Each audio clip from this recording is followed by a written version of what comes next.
Alex was born in 1999 when I wrote the first book, Stormbreaker, but I had the idea a long time before that because I was watching James Bond films, Sean Connery, then Roger Moore. And when Roger Moore played James Bond for the last time, he was 57 years old, too old. And I thought, why not invent a boy spy?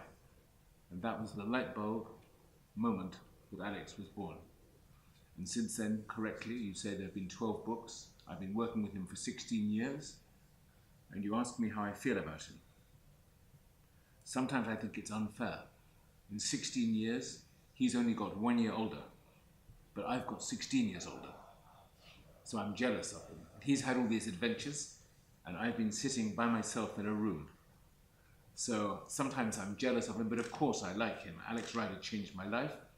More importantly, all over the world, not just in England, but in Asia, in Africa, in America, there are children who have discovered books because of Alex. They've discovered reading.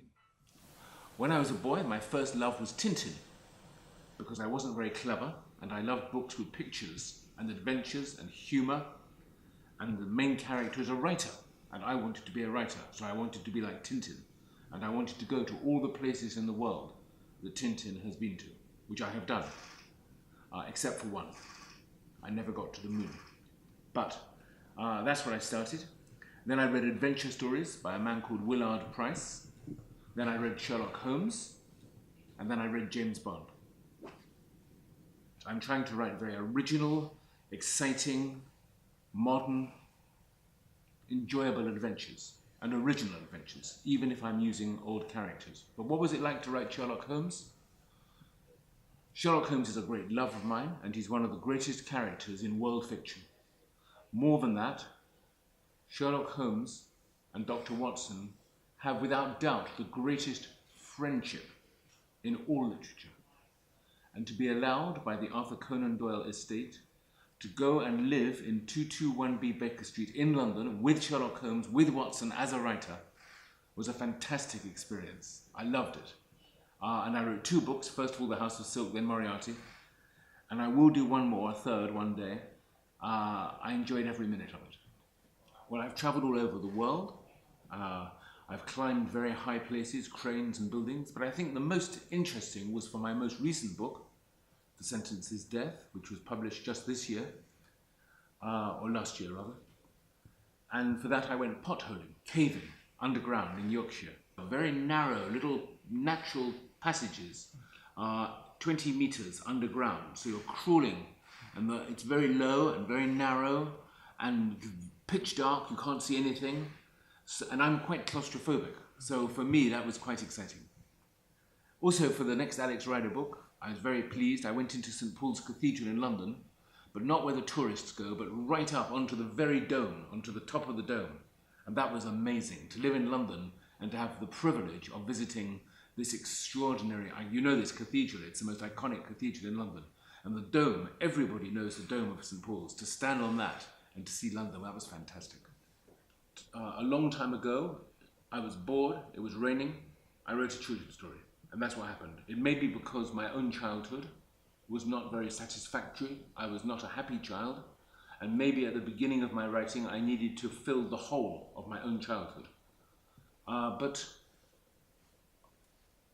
writing for children is very special because I meet young people now who are 25, 30 years old, 35 even, getting married in their jobs, beginning their lives. And they say to me, you know, when I was young, I read your books and they meant something to me. And it's wonderful to think that I have been a tiny little part of children's lives as they grow into adults. And maybe my books have helped them to discover what they want to do with their lives.